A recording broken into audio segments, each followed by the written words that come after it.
Y bueno, nosotros con este video queremos mostrar cómo sería la aplicación de nuestra propuesta con los pasos, con el paso a paso que tenemos en el proyecto. Entonces queremos mostrar cómo sería, cómo se ejecuta, cuál es la acción de cada uno de esos pasos. Entonces, lo primero que tenemos que tener en cuenta es que debemos identificar el servicio que se va a contratar y todas las actividades que allí se realizan, en este caso hemodinamia. Entonces aquí tenemos el archivo de todas las actividades de hemodinamia que se realizaron durante el periodo analizado, que fue un año, puesto que lo ideal es hacerlo de esta manera ya que los contratos son anuales. Entonces esa es la actividad principal de cada ingreso que tuvo el paciente al hospital. Se hace por ingreso, puesto que en el momento que la aseguradora asigna la población a la EPS, en este caso Hospital Manuel Uribe Ángel, pues le entrega, digamos un ejemplo, 300.000 habitantes, que son los que abarcan el Valle de Aburrá, y pues estos pacientes, cuando ingresan al servicio, al hospital, se les asigna un ingreso. Este ingreso involucra todas aquellas actividades que se le realizan al paciente desde que ingresa hasta que sale.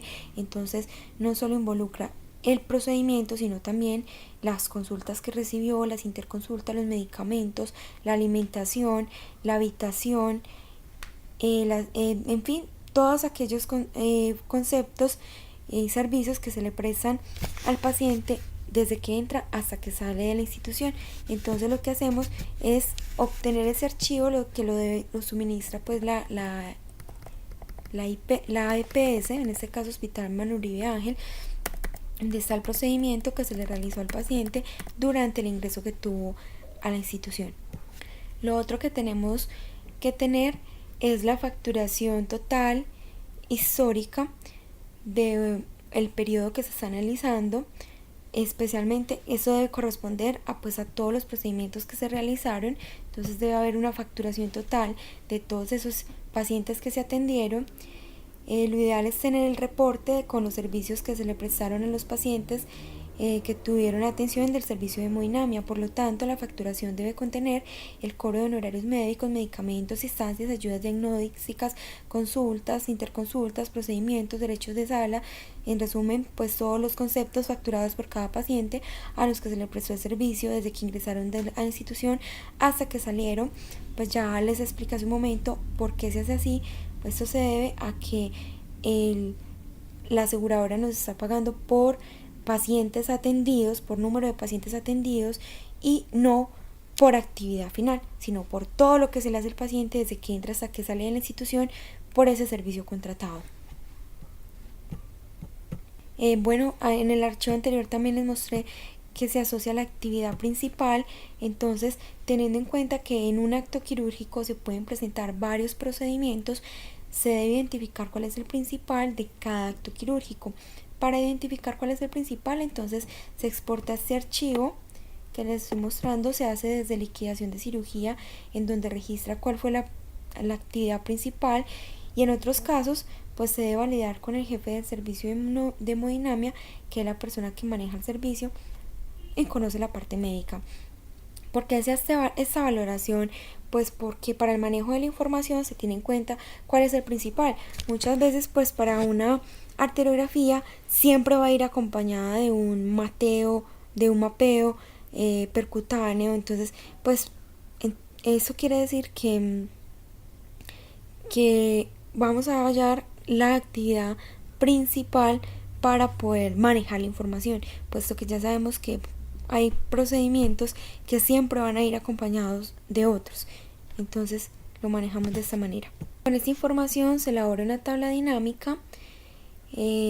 Aquí está, ya la elaboramos, en donde se registre, se tiene en cuenta entonces la actividad principal, el nombre de la actividad principal, y hacemos un sumar sí de toda esta información, en donde nos diga cuánto fue el total facturado por cada ingreso del que tuvo el paciente. Entonces lo hacemos por paciente, o sea, por historia clínica, ingreso. Entonces, por ejemplo, en este caso, pues a este paciente no se le hizo este procedimiento.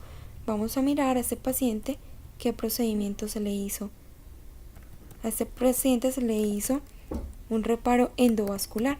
Entonces, en resumen, la elaboración de la tabla dinámica es para conocer el valor, la suma total de cada ingreso, es decir, de cada paciente, todo lo facturado mientras estuvo el paciente desde que ingresó a la institución hasta que salió. Y vamos a sacar una columna donde está la desviación estándar. Al final vamos a obtener un total de toda la facturación de ese procedimiento.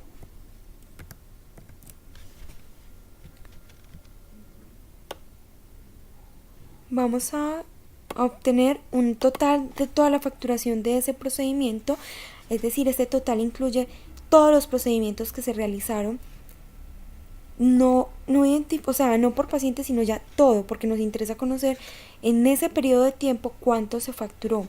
Pero además, la desviación estándar es importante para saber qué tan desviados están las facturaciones entre pacientes.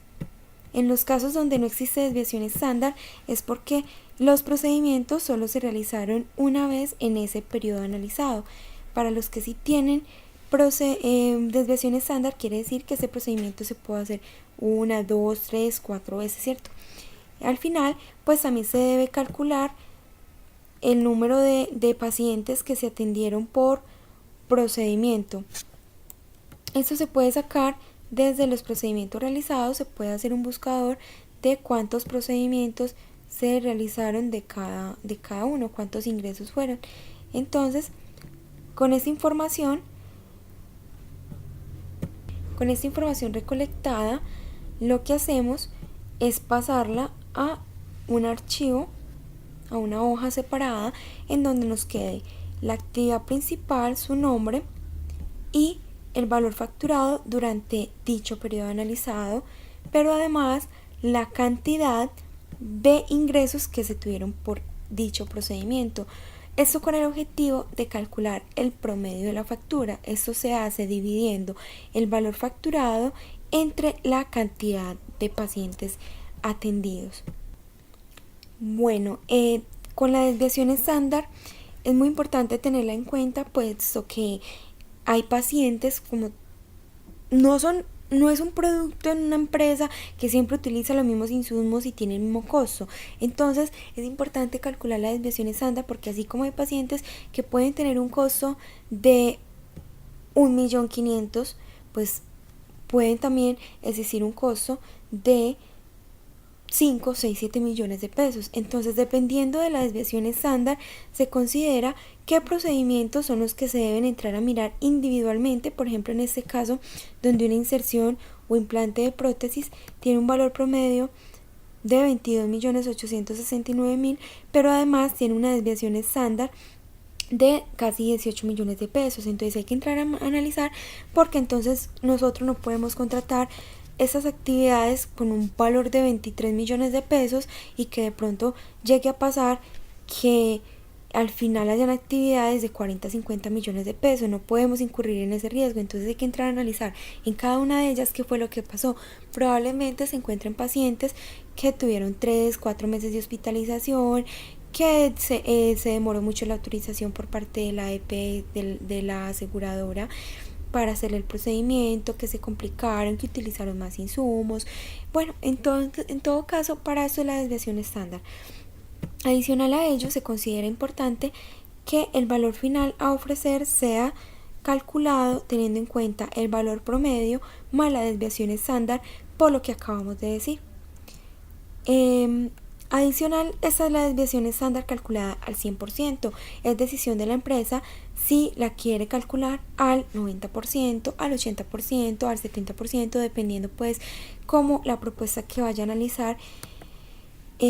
Después de conocer el valor final por actividad, se considera importante revisar pues el archivo con el jefe del servicio, en donde es ella quien dice qué actividades se salen de la negociación, puesto que son actividades que son muy complejas, implican riesgos de que la facturación suba mucho.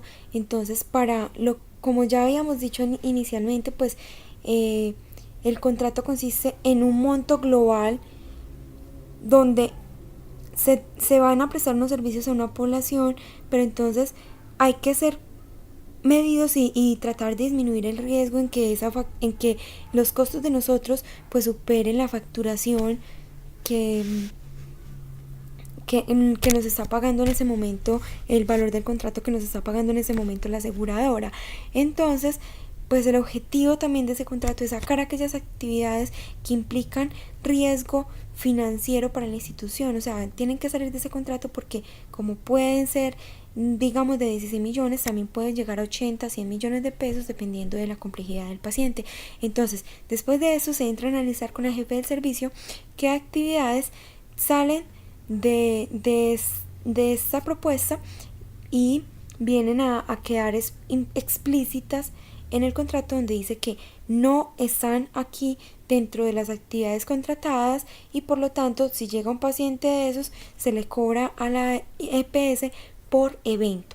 O sea, no le incluye el contrato, sino que se factura por aparte por evento. Posterior a eso se tienen en cuenta las frecuencias. Esta suministrada por la aseguradora nos dice durante ese mismo periodo que estamos analizando cuántas actividades de cada procedimiento pues se realizaron en la población que ellos nos están asignando a nosotros. Entonces, esta información este contrato es de riesgo compartido, porque si ellos no nos pasan la información real, podemos más adelante tener problemas con la ejecución del contrato, con el pago que se está recibiendo. Si realmente son más, pues entonces en el contrato debe quedar explícito que se atiende, ejemplo, si ellos nos dicen que 18 arteriografías, entonces nosotros le decimos que se puede pasar hasta 20 y mínimo 16, o sea, en un rango entre 90 o 110%. Entonces, ¿qué pasa? Si supera eso, pues entonces él debe asumir que las otras se le pagan, se le facturan por evento. Entonces es un riesgo compartido, porque por evento pues siempre va a asumir un riesgo de que la facturación sea mucho mayor. Entonces, con estas frecuencias ya lo que hacemos es calcular cuánto puede costar prestar esos servicios en todo el año. O sea, recuerden que estamos calculando todo un año. Bueno, recuerden, entonces se hace la multiplicación del valor final por actividad por la frecuencia. Estoy suponiendo, estas frecuencias no son reales, estoy suponiendo, pueden haberse, en el hospital en ese periodo se hicieron 253, para la EPS seguramente para esa población que piensa asignar se pueden haber hecho 180. Esto fue solo para hacer el ejercicio, que puse unas frecuencias cualquiera. Entonces al final se suma pues el total de la facturación, que sería anual. Digamos que ellos nos asignan entonces una población de 300.000 habitantes, por lo tanto de esta manera el valor per cápita corresponde a el total de la facturación dividido el número de habitantes, en este caso 19.362 pesos anual. Ya luego, como esto la aseguradora lo debe facturar, nos debe pagar pues mensualmente, mensualmente estaría consignando a la EPS, en este caso Manuel Uribe Ángel, un total de 484.058.314 pesos, lo que sería un valor per cápita mensual de 1.614 pesos. Recuerden que estamos hablando sobre supuesto, normalmente esos contratos oscilan entre 1.500 millones de pesos mensuales. Bueno, entonces este es el ejercicio, esta es la propuesta que tenemos para llegar a calcular este valor, con el objetivo de disminuir el riesgo al momento de contratar. Como no se cuenta en este momento en la EPS como un modelo para calcular el valor per cápita, pues esa es la propuesta que nosotros hacemos para llegar a ese valor final. Gracias.